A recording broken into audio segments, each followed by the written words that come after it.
Welcome to the Geeks and Greeks podcast, where we bring in the latest and greatest in the world of sports. We couldn't be more thrilled to kick off this exciting journey with all of you. In this podcast, we'll dive into everything from game recaps to news and hot takes. Whether you're a diehard fan or just someone looking to stay in the loop, there's something here for everyone. So grab your favorite team's jersey, settle in with some snacks, and let's get ready for an adrenaline-packed ride through the world of sports.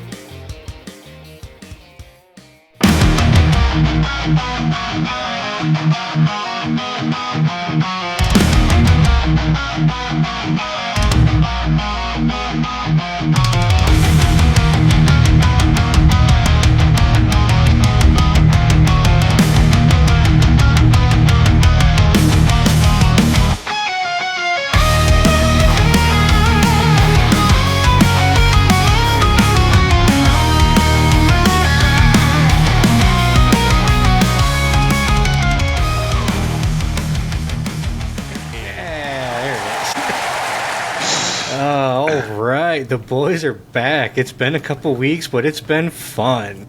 Yeah. What's going on, boys? Not much, man. There has been so much going on lately. So much. It's been a good couple weeks, though. Yeah. How we been? Pretty good, man. I think it's a little fishy that you planned your time off right around the NBA Finals. I don't know. You know what? You sure you were just sitting around getting drunk watching basketball? I wish, dude. I mean, I was sitting around getting drunk, but I wasn't watching basketball, unfortunately. That's fair. Nah, family. It's not my fault the family reunion decided to schedule itself at the same time as the NBA Finals. Trust me, I would not have scheduled it that week. Yeah. I would have scheduled it at least a week afterwards. Because it's like, as soon as we're like, oh, hey, we're going to be gone this week. Oh, that's when everything in the sports world is just going to start getting tipped upside down. Right. So, figures. But it was fun, though. I mean, I know you don't, but I mean, who doesn't love the beach and decent weather? You know, I actually do love the beach. I hate the heat, but I love swimming. Like, I love swimming. And so I'll go down to the ocean and spend hours just jumping in the waves and stuff. I go to the Jersey Shore all the time. But I have to reapply my sunblock every other hour, and it has to be SPF 50. Otherwise, I'm just, like, coming home with blood blisters, like, guaranteed. Like, surprisingly, I don't know, it's weird. Like, the older I'm getting, the less I need sunscreen. It's weird. Like, I'm down to, like, SPF 30 now, and I only need to apply it, like, once a day, and I'm good. How? It's weird. I don't know. You've got a paler complexion than me, and that's hard not to anymore. do. Not after vacation, I don't. I guess not. Like, it's weird, man. I don't know. Like, I don't get it, but I'm not complaining about it either. Yeah. It's kind of nice not to need, like, SPF 75 anymore. Yeah, I got to use that baby sunblock. It comes out real slow. You just got to squeeze it real off. Right? Oh yeah, no, it was a lot of fun. We had a good time while we were down there, and it was fun. The biggest problem for me is I hate the humidity of North Carolina, man. It's so humid down there that you walk out and you're just like walking into that swampy mugginess and just hit you in the face. Yeah, that's the worst part for me. I don't mind the heat. It's that humidity that gets me every time. Yeah, it's trying to like walk through soup. It's disgusting. Yeah. Trying to breathe through it's even worse. Yeah, exactly. So. That's why it's deserts for me, man. You don't have to deal with that humidity. No, that's why it's tundra for me, buddy. Go the other way. Give me snow all day. Go it is Buffalo. Record heat in Philly right now. We broke a 100-year-old record this week for heat. It's over 100 degrees. It is killing me. I haven't left the house in 3 days. My dog hasn't left the house in 3 days. My kids haven't left the house in 3 days. It's just like lock your doors, crank up the AC, and hope that the house doesn't burn down because it's so damn hot outside. Is that with the heat index or just like before the heat index? Before the heat index. Oh, wow. Yeah, and I mean, luckily we haven't been dealing with a lot of humidity, so it's like 38% humidity, which isn't that bad. Okay. But it's like opening that door and that just wave of hot air hits you in the face, and even my dog's like, oh fuck this, I have to go outside to go to the bathroom. It's like, yup. See, like, because here it's been in like the knees with like 50% humidity. Oh, so it's been humid along with the humidity. So it's been like we've had like 108 heat index. Yeah. So it's been brutal here with the humidity. Yeah. I got to the point where I'm like, all right, I got to get all bottles with liquid out of my car. I don't want them like boiling. Like, so damn hot outside. They're gonna like blow up or something if they're Right? carbonated. Yeah. Ridiculous.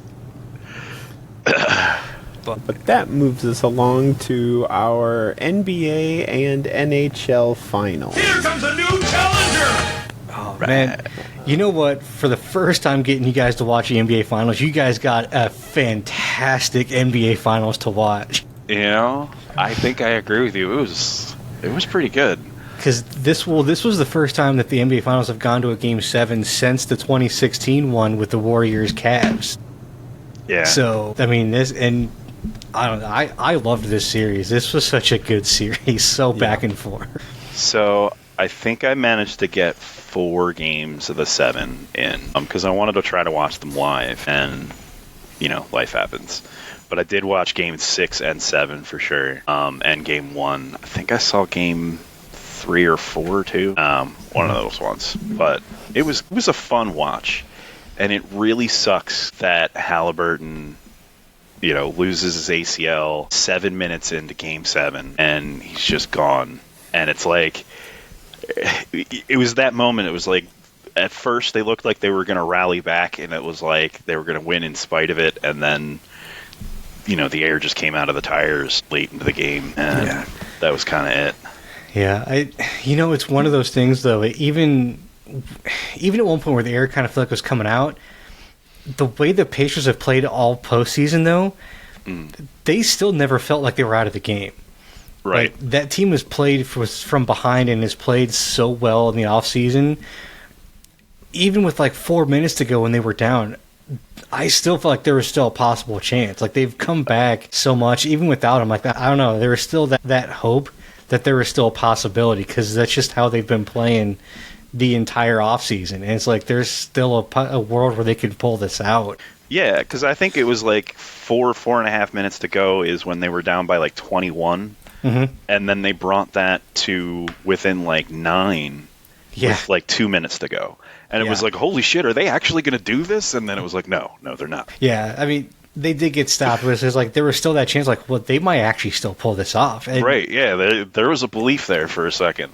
Yeah, and this is, I mean, yeah, it was such a good game, even with Halliburton going down, and this is why I say, like, basketball is this weird sport where even though, yes, it is a team game, that one guy makes such a difference. Like, you need that one guy on your team to make that difference. And really, Halliburton is that one guy, even though he's not, like, usually your typical 1A guy that's that scorer. He makes that team run. He truly does. Yeah. And without him, that team looks totally different. And they still put up a great fight without him, though. An absolutely great fight. And, I mean, he was on fire before he went down, though. Yeah. I mean, he hit 3 for 4 from 3. That's what I'm trying to say. And it was like they were far, like they were like really, really far back on when he was making those 3-point shots. I was like, holy shit! And then, his Achilles. His Achilles went. Yeah, and this is and unfortunately, that's the problem with the calf strain, and that's why a lot of guys, when they get that calf strain, a lot of the players are so hesitant to come back right away because the calf strain leads to Achilles problems. I mean, we've seen it with Kevin Durant. We've seen it with a lot of other players. You get a calf strain and you come back right away, it a lot of times can lead to an Achilles tear. And then you're done for the season next year. And Halliburton's probably going to be out for all of next season, more than likely. Yep. If not all of it, majority of it. Because it's like by the time he'd be ready to come back, it'd probably be towards the end of the season, towards the playoffs, and it's hard to come back at the playoffs because you got to get back into game shape because you can only get so much wind and play on practice and just running. I mean, game shape's different from practice and scrimmage. Yeah. So, I mean, we'll see what happens with that next season, and that sucks because it's like now if you're in Indiana, same with like Boston, what do you do next year? I mean, your best player is gone.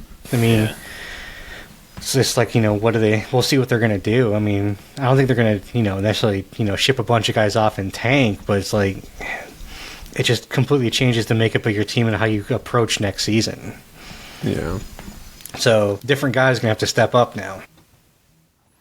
Yeah. Somebody needs to take a leap. Or they got to go get somebody as a playmaker. Did you guys hear about the Caitlin Clark phenomena? I did not. So apparently, while Caitlin Clark was out on injury with her, I forget what she Hamstring. had, like a hamstring. Yeah. She missed a couple of weeks of the WNBA games, and she attended Pacer playoff games. Oh, Of the Pacer playoff games she attended, the Pacers won them all. Why the hell wasn't she at Game 7? Because she was in Las Vegas playing against the Valkyries. That would have been the Aces. Aces, thank you, sorry.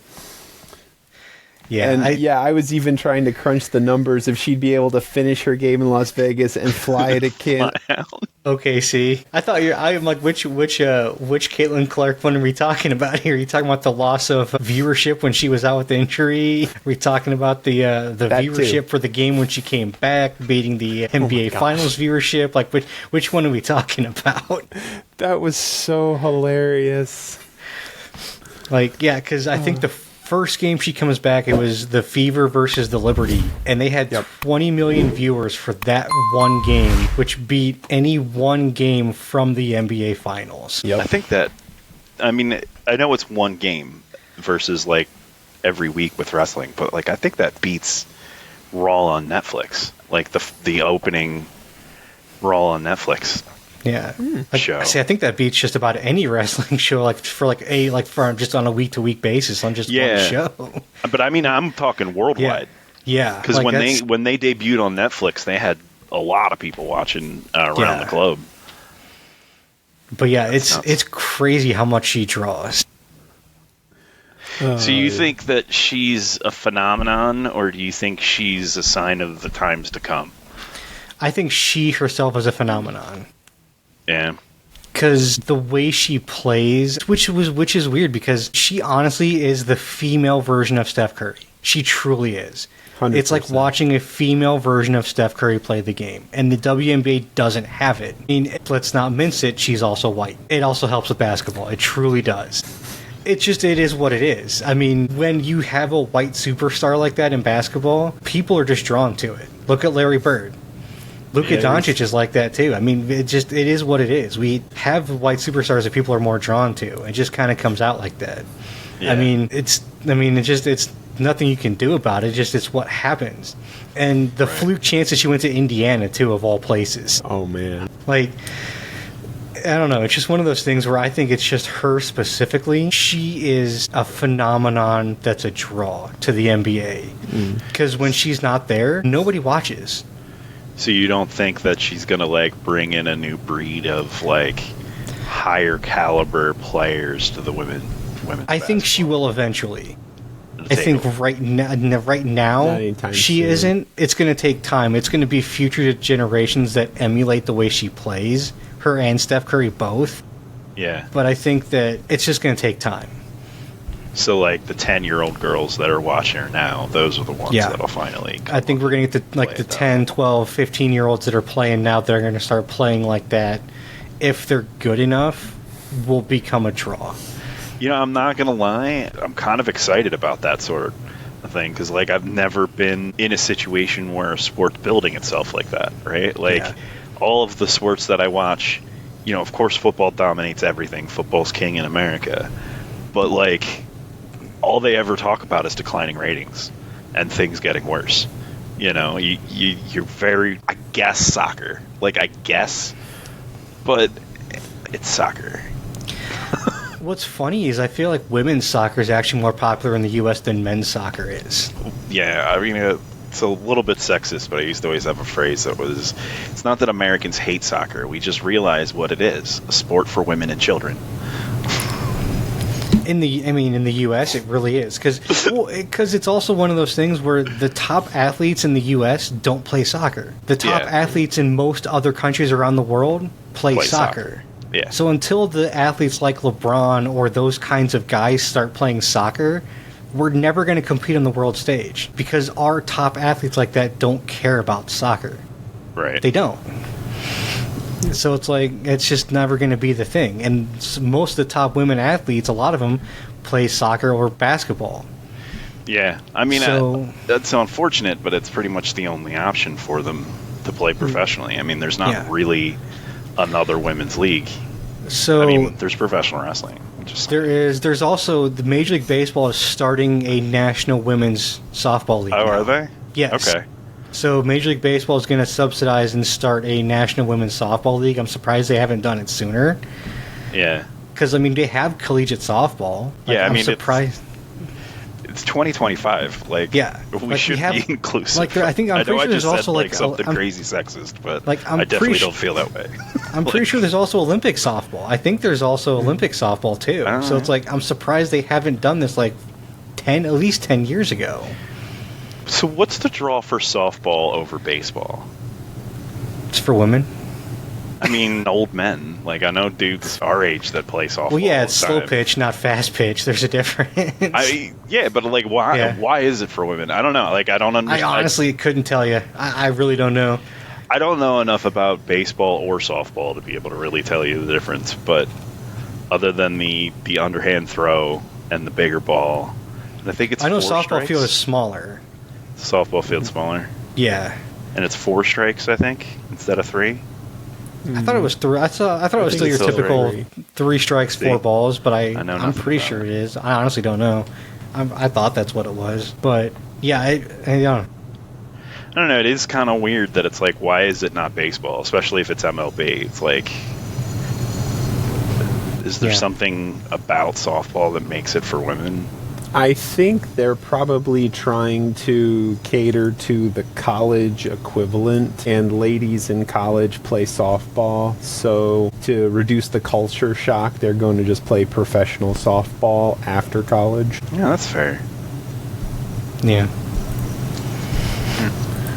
But anyways, moving along, and it is now time for a word from our sponsors.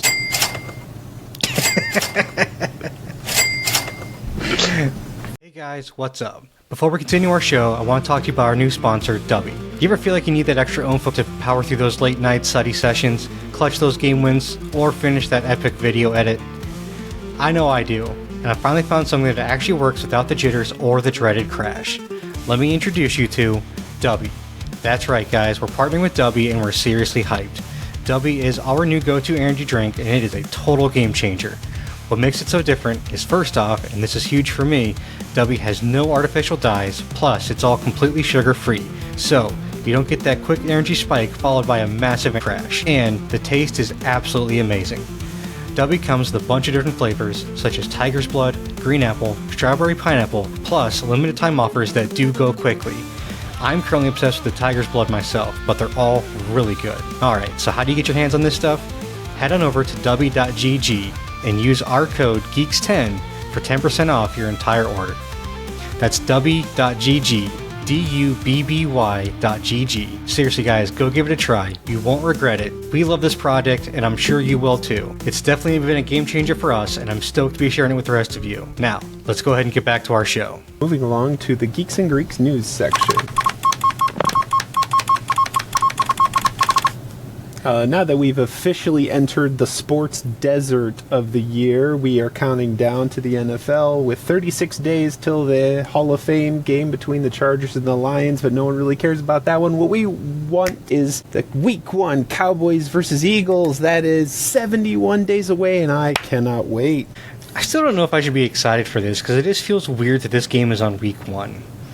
I mean, Yes, it's the only time the Cowboys are truly ever healthy, but still, it feels weird that this game is on week 1. it And is. Thursday. Yeah, I mean, Thursday's fine for the first game of the season because it's not a short week. Yeah. But classically, the Eagles are terrible in the first 4 weeks, too.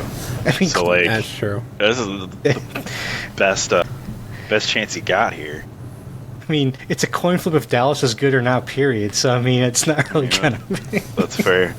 I don't know. Like I said, I'm so up in the air about Dallas this year. I don't know what to expect. I Yeah. really don't. With the running back with the backfield situation being 2 guys that are past their prime and 2 rookies that were taken 5th and 6th round.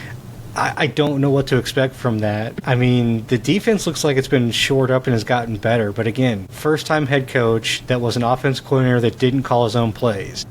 Yeah. I really just don't know what to expect coming out of this. I really don't. So, I mean, I'm curious just to see the whole thing in general. So, it'll be kind of interesting. Yeah, I mean, my biggest fear is every picture I've seen of Jalen Hurts for the last, 3 months has been of him smoking cigars and drinking booze. And, I'm kind of worried about his lungs and, maybe his physical condition. Super Bowl hangover. Super Bowl hangover, actual hangover, whatever it may be. I hope the dude's ready by It's a little over 7-month hangover. It's June. It's June. You should be done with your hangover by now. It's June. I mean, the Super Bowl hangover is real, man. It is. Look at the Eagles in 2023. After losing the Super Bowl to the Chiefs, they fell apart at the end of the season. Yeah. And I mean, they lost a lot on defense this year, too. they did. It's a little scary. I mean, if anyone's going to rebuild it, it's going to be Howie. So, Yeah. I trust him more than anybody in Dallas to rebuild something. So, I mean, that's the one saving grace at least you guys have on that. Yeah. But moving along to the NBA, we are days away from the NBA Finals, and they're already throwing people to the curb. We got Desmond Bane of the Grizzlies, but not of the Grizzlies anymore. He is on his way to Orlando, and Kevin Durant is on his way to The Houston Rockets. Yep. These are the two biggest trades that have happened recently, and wow, the price tag on both of these guys was nuts. Desmond Bane went for 2 players, 4 unprotected first-round picks, and 1 first-round swap. And Kevin Durant went for 2 players, a number 10, and 5 second-rounders. Really, Kevin Durant's price tag's pretty cheap, to be honest with you. It's one of those things, well, because you got to keep in mind, there's only 2 rounds in the NBA draft. So, and also, it's one of those things where, Jalen Green, where he's young, there's already reports and things coming out from Phoenix that they want to trade him. They don't even intend to keep him. They want to trade him if possible. Dylan Brooks is a decent role player.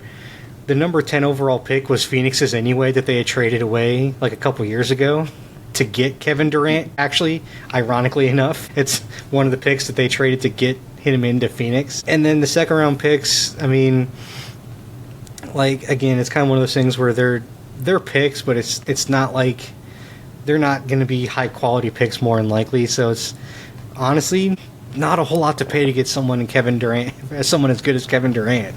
I mean, you got one of the best scorers in the league coming into a team that you didn't give up really any of your top young players. You didn't give up Şengün, you didn't give up Amen Thompson, you didn't give up even Fred VanVleet or anybody else. So it's you got a lot of good players still that if they wanted to, they could probably still go out and get another big name if they really wanted to. So the Kevin Durant trade was really, really good for... Now, the Desmond Bane trade was bad for Orlando. Giving up 4 first-round picks for him is insane. The dude is not worth 4 first-round picks. That is crazy. I know they need, shooting really, really bad, but you don't need to give up that much for a role player like that. He's not a star in this league at all. I mean, it's not a name I've ever heard of. Not that says anything, but, Yeah. I have heard of basketball players. Yeah, and Kevin Bane is not one of them. Yeah, I mean, except Bane's a good player, don't get me wrong, but he is not worth that kind of a price tag. So not even close to that kind of a price tag. I mean, we've got a couple other ones. We've got a three-way trade with Kristaps Porzingis going to Atlanta from Boston. We've also got Jrue Holiday going out to Portland from Boston. So we've got some other trades going on, right after the season's over. So, I mean, but yeah, those 2 are definitely probably the biggest ones to shake things up. Jrue Holiday leaving, though, is pretty big from Boston, because that one of the best perimeter defenders in the league leaving Boston, and defense was one of their calling cards. So, and they're getting back a dude who's a scorer and not a good defender by any stretch. So, I mean, that'll be definitely interesting to see what happens with him. So we'll see what happens, but because Portland's a young team. A really young team, and you've got a dude that's 34, 35 coming in, so I mean, they're not competing for a championship, so I'll be interested to see if Portland's going to trade him and maybe get more picks than somebody else. So we'll see what happens with Jrue Holiday coming into that. So yeah, it'll definitely be interesting. Sticking with the NBA, we go from trades to draft. Currently, as we speak, the 76ers are on the clock in the first round of the NBA draft. Look at that. Yeah, since Cooper Rush has been shipped to Baltimore, Dallas has been in need of a star athlete named Cooper, and wouldn't you know it, they drafted Cooper Flagg. No one's really surprised. I gotta admit, I am a little surprised that the Spurs took Dylan Harper, but you do you. I'm not. Like, I think Dylan Harper is a really good point guard, and they need a point guard in San Antonio. Like, Stephon Castle, who they got last year in their first round, is more of a two guard than anything. He's not as good of a distributor. So I think getting Dylan Harper, who was the second best player in this draft, is actually pretty good. Philly's really interesting. Like, Philly's in one of these weird spots where they could trade the third pick and either move down, or, I mean, they could pick someone. They're in this weird spot because they're in more of a win-now spot. And the number 3 pick, I mean, this is usually going to be someone that's going to take a couple years to develop or something like that. And you don't usually get guys that are, going to come in and be able to compete and contribute to a team that's, ready to go and be competing for a title right away. So Philly's definitely in an interesting spot right now. I'll be interested to see if they don't trade it or if they do actually draft someone. I don't know. But by the time anyone's listening to this, they will know. Yeah, very true. Dude, I do have to say, the commissioner of the NBA looks like an AI-generated Bond villain. I was going to say he does look like a Bond villain. I was right there with you. But jumping over the fence into the world of football, Aaron Rodgers is gonna be a quarterback. Yay! Who knew? Who's so excited? He's going to play in Pittsburgh. He signed a 1-year contract for $10 million guaranteed and up to $19 million total if he hits certain benchmarks. So, $10 million. Rodgers has stated publicly that this is going to be his last season because they would only sign him to a 1-year contract and no one else is crazy enough to sign this guy. Oh my god. I mean, the Sixers picked VJ Edgecombe. They got VJ Edgecombe. Okay. Yeah. He's a guard, apparently. Yes, he's a good defender and more of an athlete and a decent mid-range shooter. So he kind of fits what they need. So it also makes sense for their pick. Yeah. Okay. Anyway. Well, staying in the world of basketball, the WNBA has a player, you might have heard of her, named Angel Reese. And she's been getting a lot of hate online due to her performance. And has decided to trademark the term me-bound. For those of you who don't know, a me-bound is when you rebound your own missed shot. And the reason she's trademarking this is because 35% of her offensive rebounds are her own missed shots. Shit. This young lady is 41% from within 5 feet of the hoop. And she's 27% between 9 and 5. Jesus. Caitlin Clark is better than that from beyond the 3-point arc. Just throwing that out there. That's All right. sad. So, all right, I've picked on this lady long enough. Moving on to Well, hold on, real quick. Yeah. Hold on. The funnier part about this whole thing is that the whole me-bound thing came from internet trolls making fun of her. Yes. And she took it and applied for the trademark for it. So that's what I find funny, honestly. It's just, yeah. you know what? Might as well own it and just trademark it. So it's really not a terrible idea. See, in theory, I agree with you, but was anyone going to put this on a T-shirt or something? No, but I mean, if you're going to do it, I bet she'll sell it and make money off of it, so why not? Oh, God, she's going to do that. God, what was his name? Bosworth? Brian Bosworth? Yeah, the guy who was selling T-shirts making fun of himself. I don't know who you're talking about. I mean, I've heard of Brian Bosworth, but I didn't know he did that. The Boz. The Boz. I mean, I was back in the 80s. Yes. But anyway, yeah, there was a brand of T-shirts that was making fun of the Boz, and it turned out that he owned the brand that was making fun of himself. There's a backup quarterback, Nick Peterman, I think Nick is his first name. But when he went into a team, he had like a shirt that said "The Peterman Cometh," something like that. Nice. Nathan Peterman? Nathan Peterman, there it is. Knew it started with an N. But moving along to Shedeur Sanders. Shedeur Sanders was drafted a couple months ago. Is that at this point? Has not been making the best of impressions on his new team, as he's racked up 2 speeding tickets inside of 12 days. First one was for going 91 and a 65, and the other one was going 101 and a 60. Now, I'm not sure why he was given such latitude, because I know in my neck of the woods, if you're going 41 over the limit, that's reckless driving. You spend a night in jail, they take your car. I actually did take his car. He probably just bought another one. I mean, that's fair. I do have I have a funny story about speeding in Fort Wayne, Indiana. Oh, God. I got pulled over one time for doing 60 in a school zone. In my defense, it was not at the time active. It was nighttime. Okay. But it was still a school zone, and there was a cop sitting in the school parking lot that tracked me doing 60 as I was blowing past this school. And he pulls me over, and I was delivering pizza at the time.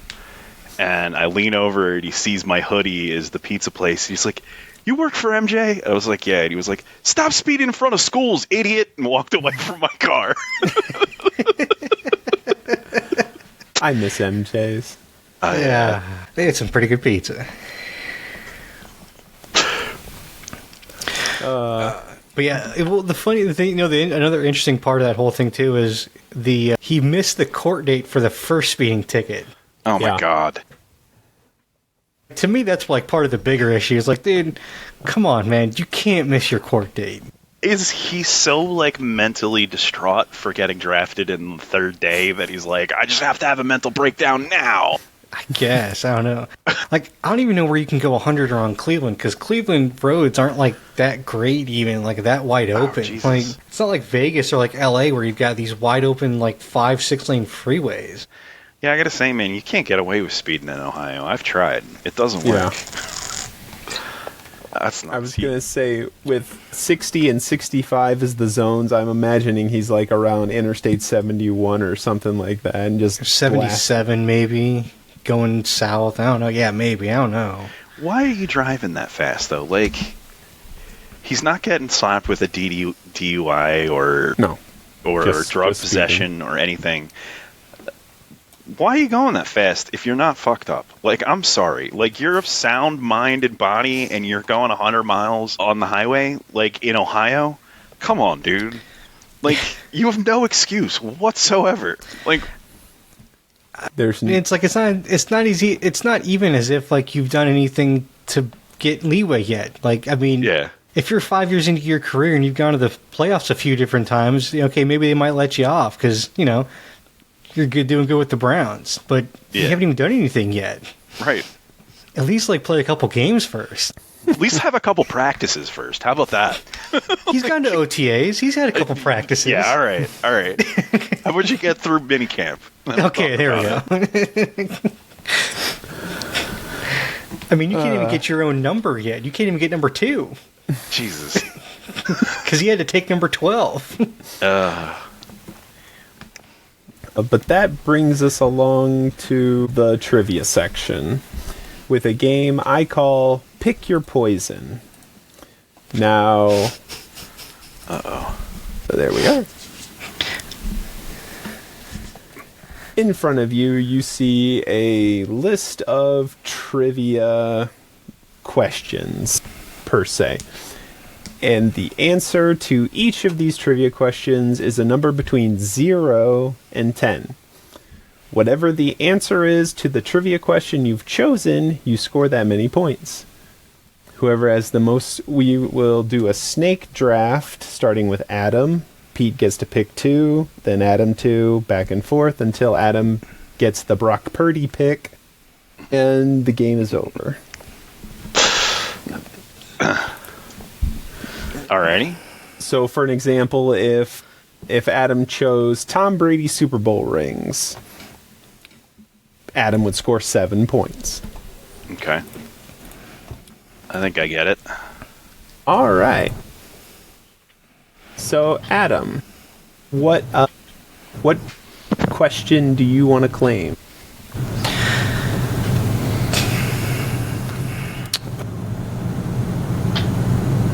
Let's see. I guess I have a qualifying question first, like before like actually like picking it. Sure. So like when it says like NFL coaches descended from, is that like from like the coaching tree, or how many like he was like their dad or something, like they're directly related? Biological descendant. Okay. All right. Do they have to be NFL head coaches?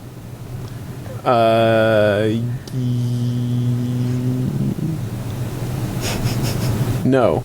Okay. Okay. They have to be NFL. They don't have to be head coaches. Okay. Just coaches. Okay. I think that's right. I'm trying to remember who I used now. I know the answer to both of those questions. It is right. All right.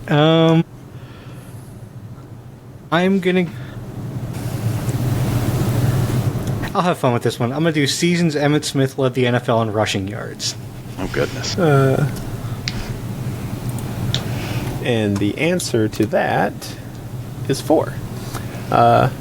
Emmitt Smith led the league in 91, 92, 93, and 95. He would have done better, but this little prick named Barry Sanders kept usurping him through his time. Pete, you get to pick 2 now.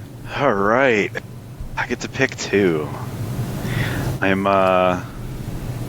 very tempted to pick the number of Cowboy wins, the Cowboys' 13-win seasons ever, just because I think it's funny, but I wouldn't be shocked if that's 0. No. Let's see. I am going to start off with... what was Brett Favre's number with the Falcons? Now I just want to know the answer to that question. All right, sorry. This is a bad game for my ADHD, man. All right, let's go with...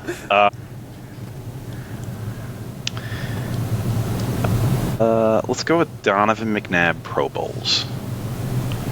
Donovan McNabb had 6 Pro Bowls. Wow. Look I at didn't know that. he had that many. I was gonna guess like 4. Yeah, that's where I was at, too. He went from 2000 to 2004, and then one last one in 09. All right, and then we got... I'm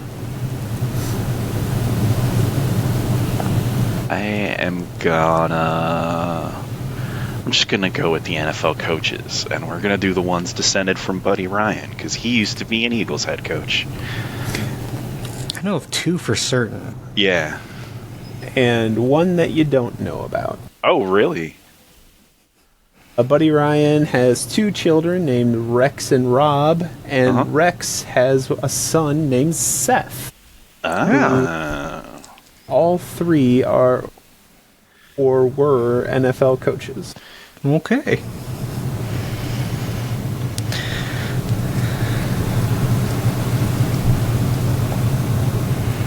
Adam, it's your turn to pick 2. All right. Well, my first one is gonna be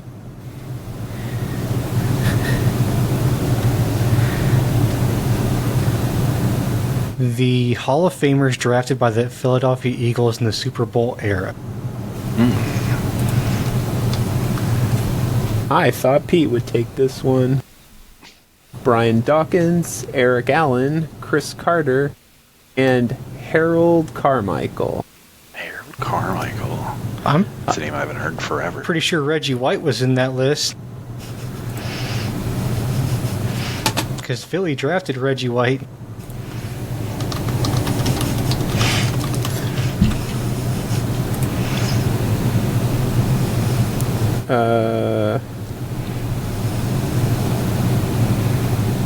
He just didn't end his career there. No, he's a supplemental draft. Yeah, supplemental draft. Ah. Boo, supplemental drafts. And also, Bill Cowher was signed up for the Eagles, but he was technically undrafted and is a Hall of Famer, technically. Yeah. Well, he's a Hall of Fame coach. Yes. Yeah, not a player. And Yeah. he coached Not in as a Pittsburgh. player. He doesn't count. Screw Pittsburgh. Exactly. Did we already talk about this today? Screw Pittsburgh and screw Sheets. Adam, the second one of your snake. Okay. You know what? I'm going to take my own. We're going to do seasons the Cowboys had 13 wins ever. It's probably going to be like 2. It is, in fact, 3. Hey, 92, they went 13-3. 07, 13-3. And 16, 13-3. Jesus, get your shit together, Dallas. Pete, you get to pick 2. All right, I'm going with this one for fun because I like to say his name. Blake Bortles' overall pick number in. You know, I was actually thinking about that one. I'm not going to lie. 'Cause I think it's like number 5 or number 6. Yeah, I don't know, but I love saying Blake Bortles' name. He was actually the third. Third. overall Wow, it was the draft pick. 3rd pick. Wow. You know, I think he would have been a half-decent quarterback just had he not been stuck in Jacksonville. Agreed. And I'm going to go with Josh Allen receiving yards in 2024. 0. I figure it might be double digits, right? It probably is. Josh Allen receiving yards is, I don't have the number in front of me, but I'm pretty sure it's 7. All right. Not bad. In week 13 against the Niners, he did a short 7-yard run. Nice. Scamper, scamper, scamper. Well, not a run, right? Receiving yards? Oh yeah, sorry. So, yeah. Yeah, receive. Catch and run. Yeah, caught for 7 yards. Adam, your Okay. snake. I am going to go with Mark Sanchez's overall pick number in the 2009 draft. Mark Sanchez. If only we knew at the time, we wouldn't have wasted a 5th pick on him. I mean, honestly, he wasn't terrible. Oh, he inherited a good team. He had 2 good seasons with a good team, and then Rex Ryan's coaching took over and blew the whole team up, and the team sucked. There's a reason they couldn't get anywhere after Revis retired. Like, no, he wasn't good. Even at Philly. He did what he had to do. He won games. He won games and he made it to 2 championships. I'm proud of him for that in his career. I would never put him in a list of good quarterbacks. I take him over Eli. I would not, actually. Eli has a better pedigree, and Eli I just want to has see a if I can better get Tom riled up. resume. You're absolutely right, though. Mark Sanchez with his 2 Super Bowl rings. Oh, wait a minute. Right. That's not right. Anyways, Adam, your snake, your second pick. Okay. Man. There's so many to pick from. I'm going to go average QB season salary for the 2024 season. In millions of dollars, rounded up to an astounding $4.85 million. Oh, that's it? Yep. There's a lot of heavy hitters that are skewing that number. Yeah. Pete. Okay. Yeah. All right. Sorry, I don't know what that was. All right, I'm losing by 2. So I want something as a big hit. Let's see. I don't think any of these guys started a lot of games during the rookie season. I only know of 2 coaches defended from Jack Harbaugh. I only know of 2 NFL players descended from Archie Manning. Is there more than one person from Gordon Gronkowski? Jerry Rice has children in the NFL? I didn't know that.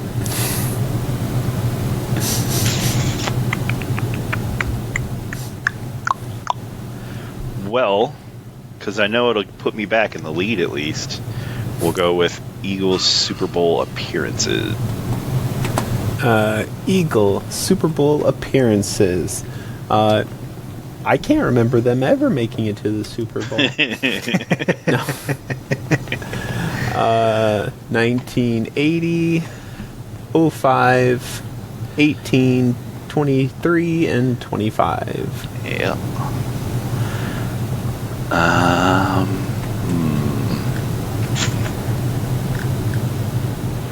Chargers Conference Championship. Yeah, let's go with Chargers Conference Championship appearances. Chargers Conference Championship appearances. 07 when they lost, 94 when they lost the Super Bowl, 81 when they lost in the conference, and 80 when they lost in the conference. Not bad. Total of Here 4. we go. Yeah. All right. Adam, could I have your 2 choices? Yeah. So it was funny when Pete mentioned he doesn't think a lot of guys started a lot during their rookie year. There's one guy that I'm pretty sure did, and actually I think that's Alex Smith. So I'm going to take Alex Smith's starts his rookie season. Alex Smith in 05 for the 49ers. Tim Rattay started 4. Ken Dorsey started 3. Cody Pickett started 2. But Alex started 7. Yeah. Oh, there you go.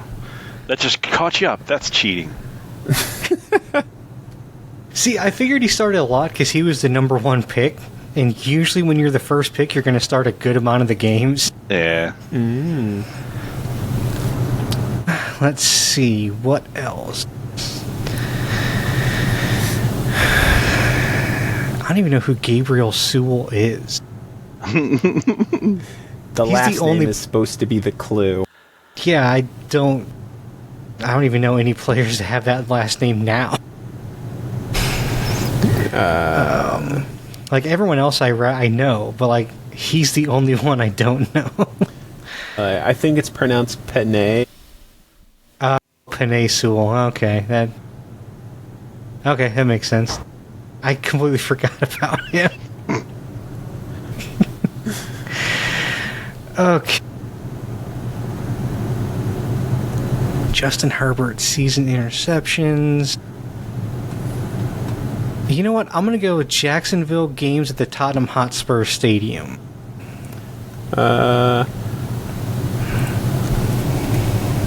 Okay, this one is a little bit of a trick because while Jacksonville has played a ton of games in England, the Tottenham Hotspurs Stadium, they've only played 3. No. Yeah. The other 10, they've played at Wembley Stadium in England. Nice. Bullshit.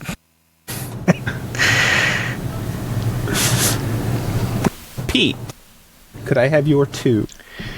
Yeah. So was just looking at something, and then everything shifts.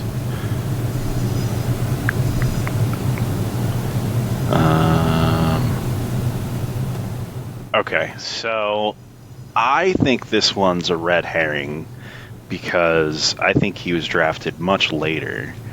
So I'm going to pick Phillips Rivers' overall pick number in the 2004 draft. Philip Rivers was drafted number 4 overall. 4. I thought it was and then immediately traded for Eli Manning. Yep. Let's see. And I think Brock Purdy ended up starting a lot of games in his rookie season, if I'm not mistaken. So Is that the one you're going with? Yeah, Brock Purdy's rookie year. Brock Purdy. Okay, where am I at? Oh, okay. 2022 49ers. Jimmy Garoppolo started 10. Trey Lance started 2. And Brock Purdy started the other 5. Not too bad. Adam, could I have your 2 picks? So, I'm going to go out on a limb and take a guess here, because I know that his rookie year was one of the best rookie years for a quarterback that there was, and I think still is. I'm going to go with James Dan Marino started his rookie year. Ooh, you found a good one. I'm pretty sure he started almost every game in his rookie season. Almost. David Woodley started 5. Don Strock started 2. And Marino started the other 9. Okay. One more for the snake, Adam? Yeah.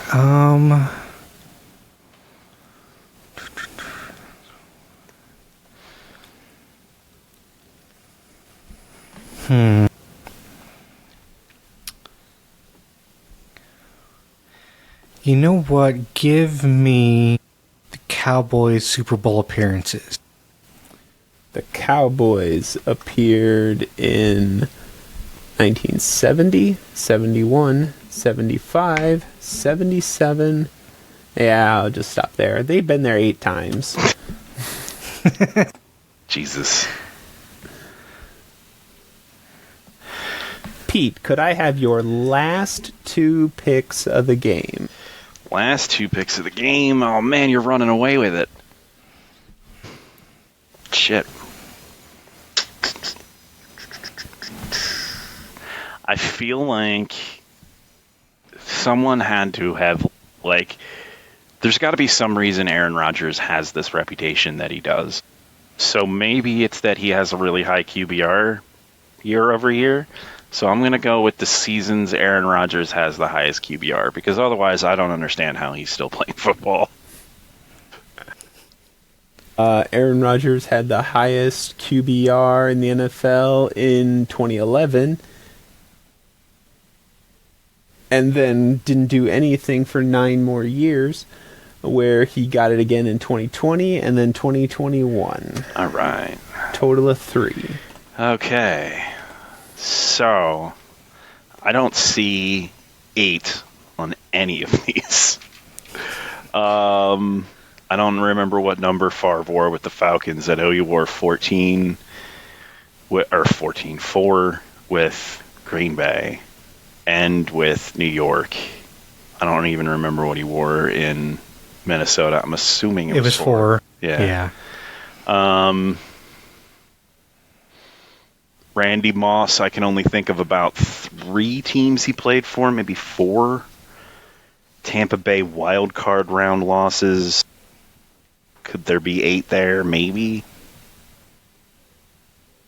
Kurt Warner was undrafted, so he's 0. Troy Aikman was probably drafted in the top 5, so that's not an 8.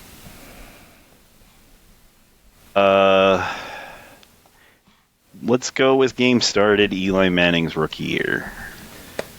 What? Eli Manning had the unfortunate luck to get drafted to a team that had Kurt Warner behind the wheel, who started 9 of the games, and Eli only got 7. Damn you, Eli! And Adam, could I have your Brock Purdy pick? The Brock Purdy pick. All right. You know what? I'm going to go with NFL players descended from Clay Matthews Sr.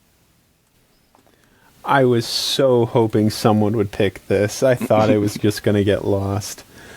Okay. Clay Matthews Sr. had 2 children, Clay Matthews Jr., who played for the Browns, and Bruce Matthews, who played for the Oilers. Huh. Now, you might be asking yourself, no, Clay Matthews didn't play for the Browns. He played for Green Bay. No, that's Clay Matthews the... Oh, shit. So, Clay Matthews III played for Green Bay. That's the one everybody knows. Casey Matthews played for the Eagles in 2011. I knew about Casey Matthews. Bruce. Oh, now we're into Bruce's side of the family. Bruce Matthews had 3 sons who all played for the NFL. Jesus Christ, this is the Maivia family. Mike Matthews for the Giants, Jake Matthews for the Falcons, and Kevin Matthews for the Titans. Tonga Matthews and Toa Matthews. Jacob Matthews. Yokozuna was in... Wait. But at the end of the day, it's a grand total of 7 NFL players Jesus. who were descended from Clay Matthews Sr. All right. And with a final score of 55-47, Adam is our winner. If you're interested in any of these questions, here are the answers. Oh. So 7 was the highest left. Yeah. Yeah. The Tampa Bay wild card. Eagles home fields, there were 6. Oh, yeah. Really? Baker Bowl from 33 to 35, Municipal Stadium from 36 to 39, and again in 41, Shibe Park from 42 to 57, Franklin Field from 58 to 70, Vet 71 to 02, and then Link from 03 to the present. Yeah, I knew Franklin Field, and obviously I knew the Vet. I didn't know any of the ones before that, though. Huh. Wow. That is... 3. There's 2 players descended from Jerry Rice? Yes. He has 2 sons, Jerry Rice Jr. and Brendan Rice, who plays for the Chargers. He was actually just drafted last year. Who are the other Gronkowskis? Dan Gronkowski played for the Lions. I don't know if you know who Rob is. Never heard of him. Never heard of him, yeah. Chris Gronkowski played for the Cowboys, the Colts, and the Broncos. I heard of him. He was a fullback. And Glenn Gronkowski played for the Bills in 16. Yeah, we don't talk about him. So Brett Favre wore the number 4 just his whole career. That's what he wore with the Falcons, too. Yep. Okay. I even had that as a comment. His number is 4. His number is always 4. Every team, it's always 4. It's so when he gets the head damage, he knows what number he is. Don't want to change anything; it'll confuse him. Yeah. I knew Hurts wore 2 at some point, and I kind of just assumed it was 2020, which is why I stayed away from it. But I couldn't remember if he had won that year, or if it might have been some obscure number I'm not remembering. And he's changed it every year because he changes every offensive coordinator every year. It's give me a new number. Was that his rookie season, 2020? Yes. Okay. No, was it his rookie or was it his first season starting? I thought that was Cool. his rookie year. Because I thought he didn't. I might be getting them confused. I don't know. I honestly don't. That's why I'm asking. I honestly don't know. I want to say. I figured the Eagles fan would know. Yeah, no, I want to say he was 99. Or not 99, 19. Wow, we got drafted in 99. That's Yeah, impressive. Yeah, he's still playing. Nope, I am wrong. He was in 2020. You are correct. Okay. My bad. All right. I think that's going to be about it. We got any final thoughts for this week? Yeah, man. Tony Storm, specifically Timeless Tony Storm, is the most entertaining world champion in the history of professional wrestling. That is all. Okay. All right. Congratulations to JJ Spawn for winning the U.S. Open. It was, if you haven't seen it, it's quite amazing. He ended the back nine with an amazing 64-foot putt. Damn. It was very cool. And for all of you fans who are out west, if you happen to be in the Las Vegas area, may I recommend the Hall of Excellence, a museum dedicated to sports memorabilia. For $35, you can see such amazing artifacts as Muhammad Ali's boxing glove, Tom Brady's 7 Super Bowl rings, Kobe Bryant's first nationally televised game jersey, Tiger Woods' golf ball from his first match. Tom Brady is curating it with a sportscaster, Jim Gray. It's actually looks really cool. I wonder if they also have all of Joe J. Simpson's stuff they was trying to steal.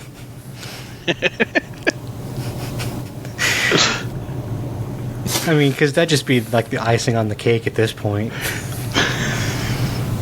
It'd be great if they put it in like a little theme spot where like you gotta open up a vault door and then all O.J. Simpson stuff's in here is like do not steal signs everywhere. They just have little like laser beams around it and everything too. Every hour an O.J. impersonator shows up wearing a bandit mask and just tries to take it all. And then runs off in a white Bronco. The slowest white Bronco you've ever seen. Crap. All right, and my final part is going to be a welcome back to the pitching side of baseball for Shohei Ohtani. Made his pitching debut about almost a week ago at this point.